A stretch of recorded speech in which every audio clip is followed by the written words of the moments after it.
Good evening, everyone, and welcome once again to Vicious Rants. And of course, I am your host, your YouTube messiah, and the often imitated, never duplicated superstar Tim Vicious. And we are talking about WrestleMania. It was the biggest show of the year. Personal opinion, probably one of the best damn manias in years. Now, I wanted to keep this as a surprise. Was going to have a friend on the show today to help with it. Guys have seen her on here before.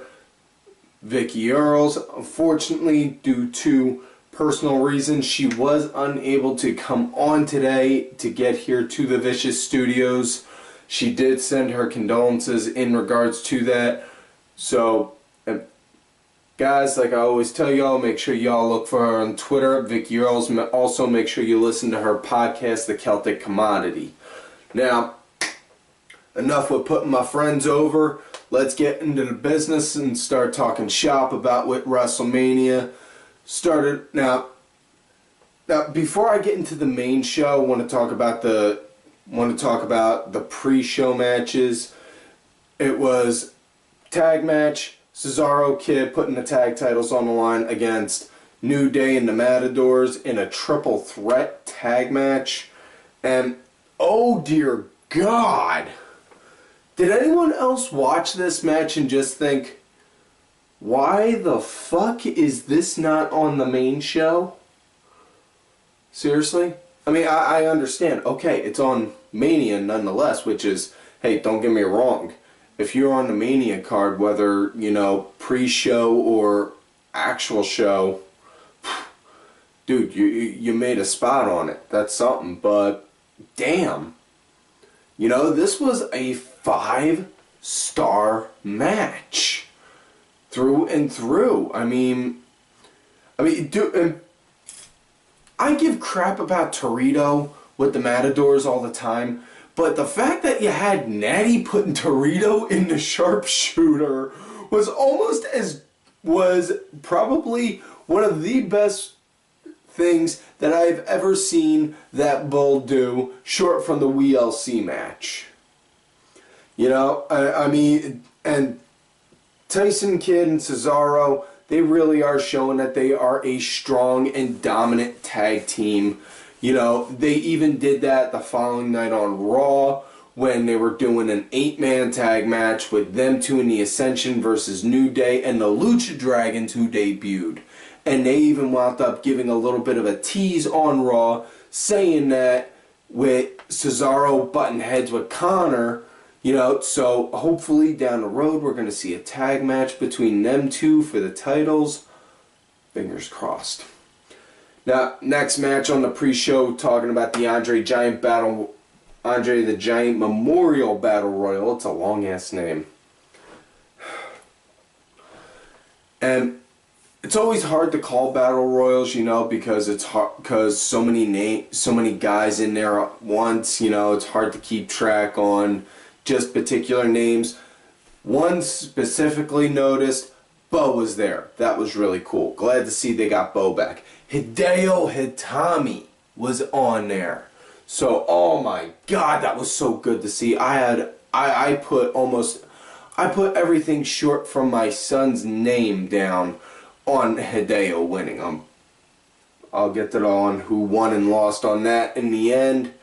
And, it's the funniest elimination had to be the very first one with Curtis Axel. Everyone just picked up Axel and body surfed him right over the top rope. That was perfect. That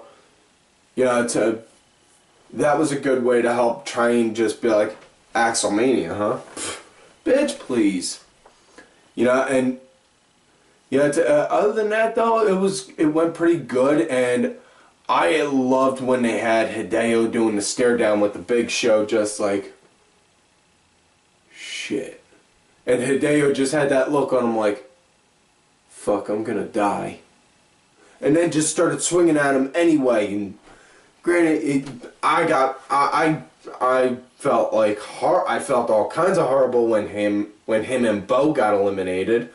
But on how the end came to be. The last three were Miz, Mizdow, and Big Show. Miz and Mizdow. Miz was yelling at Mizdow about on how he's got to do what he says to get so Miz can win. Mizdow just said, "Fuck this shit," and tossed Miz over and eliminated him. Miz tried climbing back in. Wham! Elbowed him. Tried climbing back in on another side of the ring. Wham! Elbowed him again. And just left it at that. Next thing you know, Big Show came over, and Mizdow had Big Show on the ropes for a minute, literally and figuratively, until eventually Big Show won. Yeah. But on with the main show now. Started off the main show with the Intercontinental Ladder match. Yep, Truth, R-Truth, Luke Harper, Dean Ambrose, Stardust, Dolph Ziggler, Bad News Barrett, and Daniel Bryan all doing this. Now, this was nuts. This was what, for those that may have just recently started watching wrestling as well as watching this show, one, kudos to you for watching such a good show with fine, excellent taste and having such good taste in cinematic quality and entertainment. And two, this was basically like what the Money in the Bank matches were like at Mania, when they were at WrestleMania, and oh my god, this was beautiful. Dude, Ambrose took this spot off of a ladder. He got powerbombed through a ladder, and the ladder just literally went like that. Like that. And you could see Ambrose basically looking like he got broke in half, and the whole time I'm just looking, I'm like, holy shit, please tell me that he didn't legitimately get hurt right there. But yeah, that, man, everyone was just on par and on, just right on the money with that match. I loved it. Brian wound up getting the win. How the ending came to be. Brian and Ziggler were on a ladder. They were exchanging punches. You know, the stereotypical, I'm on one side of the ladder, you're on the other. I'm going to throw punches to try and knock the other guy down. And then they wound up doing a battle of the headbutts, like wham, wham, wham, wham. And then eventually Ziggler fell over. Brian went up, got the title. Absolutely loved seeing that. And I know some of you naysayers out there, and you know who you are because you watch the show. You leave the comments. You like the trash talk. You guys mock the idea of me saying Brian can make that title legitimate and build that to be better. The guy can. That's a proven fact. He just needs the time and he's already got the resources. He just needs the time and the right guys to work with for matches, and he will. You know, and next matchup after that, Seth versus Randy. Now, big thing that wound up noticing, everyone brought up right off bat. One was, you know, Randy was wearing, or Randy had on elbow pads. He hasn't worn elbow pads in about 10 years. So everyone was just like, oh my god, Randy Orton's wearing elbow pads again? Jumpin' Judas Priest. You know? And yeah, aside from that, these two did a really good, solid match. You know? And brought it up on this show before. Randy Orton is a good wrestler. Sometimes he gets a little too compliant, going through the routine, and then he'll just get laxed and lazy, and then that's when everyone tends to start to shit on him, you know. And he's like that smart kid in class that knows the answers and just starts getting lazy because he knows everything, and you got to give him a brain duster, you know, just do like what mom and dad used to do to you when you were a kid and do wham! Pay attention. You know, give him a good shot to the back of the head and have him pay attention and do a good job. Seth is that guy that does that. He made him do a phenomenal job. how the match came to an end with them two. Seth went up, went to go do the Phoenix Splash, missed, and ran, used his momentum that he got from that, did the Phoenix Splash, landed, ran to the one corner, came back, went to go do the curb stomp, and just as easy like that, Randy picked him up to where Seth was standing in the air, like standing, and then fell over, and then wham, RKO. The most beautiful RKO Randy ever did. Better than the one he did on Evan Bourne when he did the airborne on him. It was just so beautiful. It was the best RKO ever. You know, if any of you think otherwise, I want you to, I challenge you to show proof. You know? Now, that was a beautiful match. Absolutely loved seeing that. That laid down the groundwork for what I thought was going to play on later on through the night. I'll get to that as time goes. Now, next match after that, Sting versus Triple H. Sting came out, he had like this Japanese orchestra doing the drums to play for him to come down. That was all cool. Personally, the old man in me still would have liked to have seen Sting come out with the old WCW Crow music. But beggars can't be choosers. Really interesting note, Sting came out without wearing a t-shirt. Now, if you've watched TNA, when Sting was there, he wrestled wearing a t-shirt on a consistent basis. All the time. Now, he didn't this one, so obviously, and Hunter, when he came out with his, he came out with a Terminator theme, and, you know, it was like the Gaminator, and just, dude, I got a robot buddy on Twitter, Robot Hammer, and I was mad for him because of that, you know, and Robot Hammer put it best. He went from being a cerebral assassin to the cybernetic jackass doing that. And then holding the heads of severed robots. Holding the heads of his severed robot brethrens. Not cool, man. Not cool. You know, last year's Mania entrance, beautiful, phenomenal. Absolutely loved it. This year,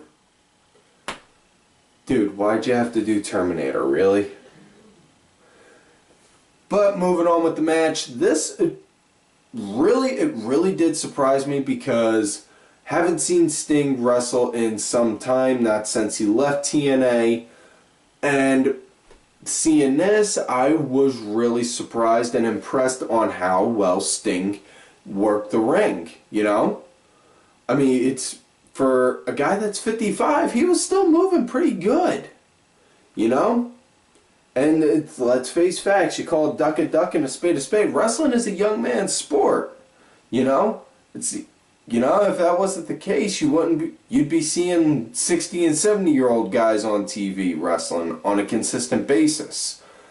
You don't really. You see some do it every now and again just for cheap pops, but yeah, moving on though. Moving on with the match, just as Sting wound up getting a Scorpion Deathlock in, you know, and it looked like Hunter was just mere moments away from submitting, right out of nowhere, DX comes out. Billy Gunn, Road Dogg, Pac, X-Pac, and I know, and my buddy out there, Bingus, just wound up marking out the no end because his boy Billy Gunn came out, and, you know, dude, I can't knock him on that because he's the Billy Gunn like I am the Cesaro. Sting came down. Sting let go once they got near the ring. Wham! Wham! Wham! Started taking them all out. And then the numbers game started coming on, and then the NWO came out, which I'm not going to lie, I'm kind of confused on, because if you're doing given the history that the NWO had with Sting, I don't know. I had time to sit and think on this, and it just, dude, seriously, I mean, what was that, the NWO Sting that was fighting Triple H then? Because that don't really seem right that, you had Sting, the guy who was the epitome of WCW, getting help from the stable that was supposed to be the outside force trying to destroy it. I mean, another cool spot that came to be was right out of nowhere, once the numbers evened up, Shawn Michaels came right out of nowhere, super kicked Sting, and just looks like, holy shit, did not expect to see HBK come out here for this. And Hunter wound up getting a sledge. Scott Hall wound up pulling out the bat and was just like, for you. Sting's like, alright. And took the bat and wham! Broke the sledgehammer. So, R.I.P. Sledgy. We will miss you. You were gone but not forgotten. But moving on with the match. Eventually it led to the DX and NWO getting a little bit of a brouhaha for a minute. Which, yeah, not gonna lie. While I did think it was cool, I think it's also 10 years too late. Because, honestly, none of the guys are the only person out of all of them that's actually in half decent physical shape to compete is Hunter. And Hunter wound up getting a pedigree on Sting and won. And after that, Sting and Hunter, they just had that long awkward stare at each other, and then Code of Honor shook the hands. That was beautiful. That was my favorite moment of the show. Just them two shaking the hands right there, because, I remember being a kid seeing Hogan and Rock go at it, and saw them two shaking hands after their match and just thinking, I'm never going to see anything like this again. That was like seeing Ali and Tyson. Never going to see that again. Lightning struck twice. So, I can't say nothing else on that. Next up, we got, I can't even say it was an ST Divas segment, because this was actually a half-decent women's match. It was Paige and AJ versus the Bellas, and I was actually impressed. They actually gave a good show.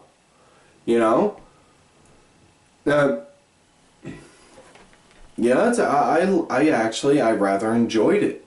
I mean, Paige was in for the majority of the match, so I wasn't necessarily a fan of that part, just making her look weak like that, and just getting her ass handed to her by the Bellas, and AJ getting knocked off the apron, so that way she can't get a tag in. Eventually she did get a tag in, and AJ came in, and she wound up clearing house, but it made her look, I don't know, it just made it come off like she was looking a little too strong, like she was better than Paige, and then wound up clearing out.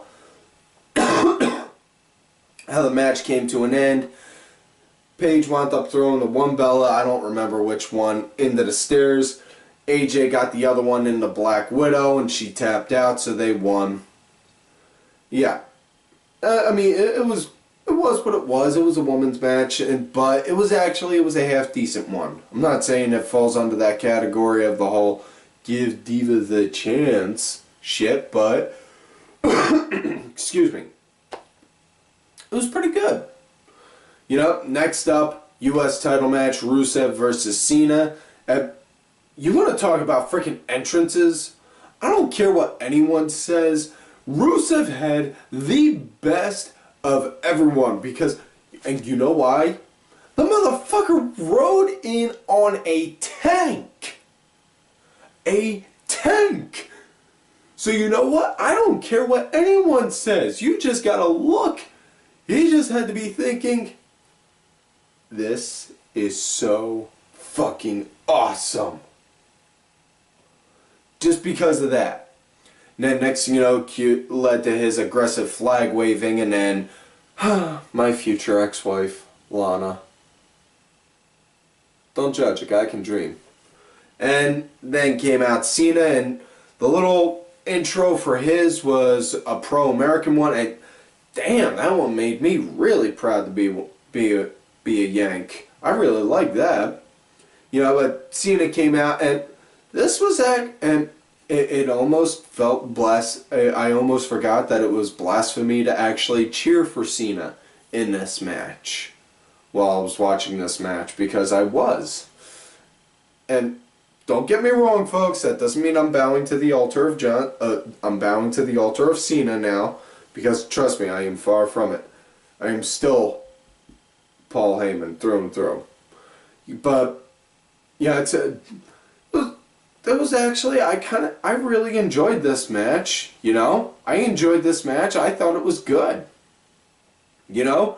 I mean, I couldn't help but laugh at the fact on, you know, when Cena had the STF in, Lana just took her one shoe off and threw it in the ring to distract the ref, so that way it gave time for Rusev to get out. I thought that was beautiful. You know? I mean, Cena wound up getting the win. Excuse me. Excuse me. Chest cold. Cena wound up getting the win, so now he's the U.S. champ. And, you know, I'm not even really mad on this. And everyone, and trust me, everyone knows on how I feel on Cena. You know?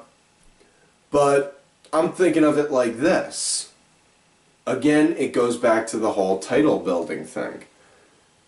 You got John Cena holding the U.S. title. Everyone's been using the U.S. title basically as toilet paper to wipe their ass with for, we'll say, past 2 years. 2-3 years. So, you have him hold it. Now give it. Oh, excuse me. Rough day also. Don't judge. You have him hold the title. Have him help build it up. Make that title more worth wanting to chase. You know? Makes sense. You know? Now, next matchup, Bray Wyatt versus Taker. This one I was really excited to see because I wanted to see on how Undertaker was going to look. Also, at the same time, I was extremely worried because I wanted to see on how Taker looked. Oh my God! Taker, he looked amazing. He looked like he was like 10 years young. He looked like he was 10 years younger. Like he was from the 05. Like he was in 05, 06. Trimmed down. Wound up actually, he grew his hair back, had the goatee. He looked amazing. And Taker put on a good show. Now, it was also reported earlier that day of WrestleMania, Bray Wyatt wound up spraining his ankle while getting ready for Undertaker. While getting ready for his match with Undertaker. Now, I didn't notice any kind of fault in Bray, you know, working in that. Obviously, Bray took a bad bump at one point in the match and had to hold on to the ropes because to help support his body weight up, and saw that part. Other than that, though, the way Bray worked the match, though, he did not show that he was working hurt. So, Bray Wyatt, you get that from me. But man, Taker wound up hitting all of his moves. He hit the old school. He got the Hell's Gate. The only thing he didn't do was the over-the-top rope jump, which I'm chalking up to the fact that the man is 50 now, so he ain't got to do that shit if he don't wanna. But man, Taker looked great in there. Oh my God, that was beautiful seeing. You know, If only he was about maybe 10 or 20 years younger, still and being able to pull that off. That'd be great seeing again.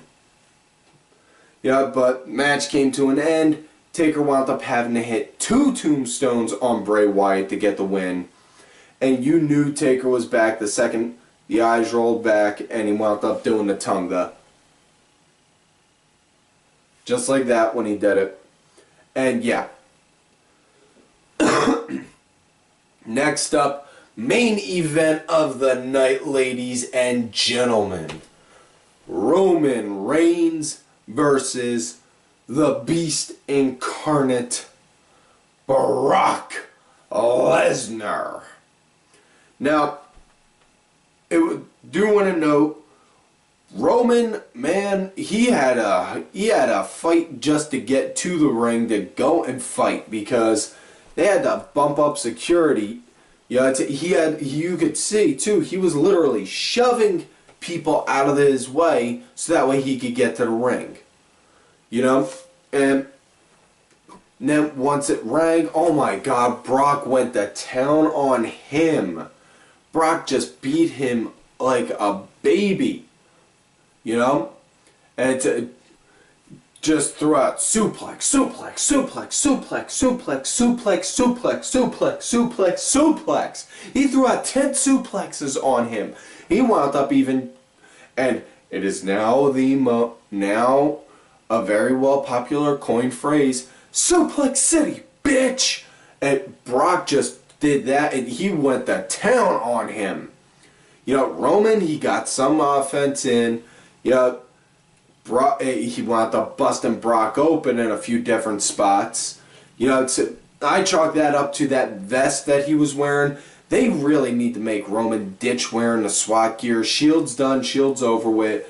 Ambrose is running around now in jeans and a t-shirt. Seth looks like he just needs a rubber mask and he'll be the Gimp from Pulp Fiction. If you don't know that, if you don't get that reference, Google search.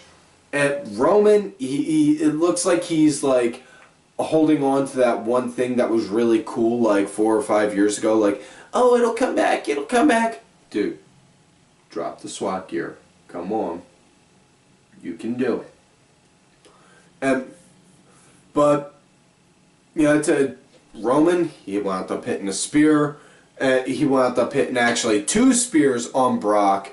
And while Roman was down for the count after the second one, and both men were down, Seth ran down to the ring, cashed in, and then made it a triple threat.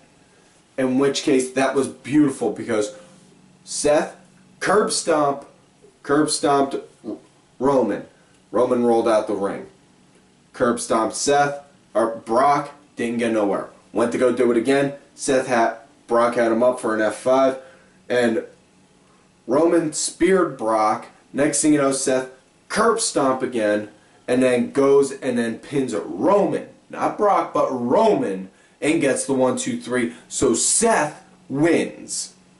And, you know, now, couple different career highlights in regards to this moment right here. 1, Seth is the only Money in the Bank winner to cash in at WrestleMania and succeed in that cash in. 2, Seth is one of 3 men who was Ring of Honor World Heavyweight Champion and WWE Champion. And 3, Seth is the only NXT Champion, only man to have held the NXT Championship and WWE World Championship. You know, Hunter saw something in Seth when NXT was basically just, when NXT was still underground and you could only see it on WWE's website. He saw something in him then, now look where the man is. The kid's obviously going to go places, you know. And man, it was just beautiful. I mean, the issues that I had with WrestleMania were the music numbers. You know, was the music number where they had that chick do that theme song for Mania. Honestly, I didn't like that, and I was also mad at the fact that wound up taking time out of the show because by the time Taker and Wyatt came on, my son had to go up in bed about maybe 20 minutes before that, and he missed out on seeing them. Shouldn't say he missed out on seeing that, he missed out on seeing them live. But and this was my son's first WrestleMania, and he just had that, like, he had, like, constant stimulation throwing at him, like, oh my God, this is so great. He was just that drawn into it, and so, beautiful. You guys sold the show to him, which means if you sold it to him, he sold it to me. I absolutely loved the show either way. It was a phenomenal show, great matches. The Fallout Raw was good. Main event sucked. That was it. So anyways, that's it for this week's show, folks. So like on normal, don't forget to like the video, subscribe to the channel, go back, watch all the other episodes. Look for me on Twitter at TimVicious. Make sure y'all look for my backup account, also Tim_Vicious. And do not forget to follow all of these cool ass cats right there on Twitter. Vicky Earls, I am Danny Sunday, Monkey Morris, Axel Mulligan.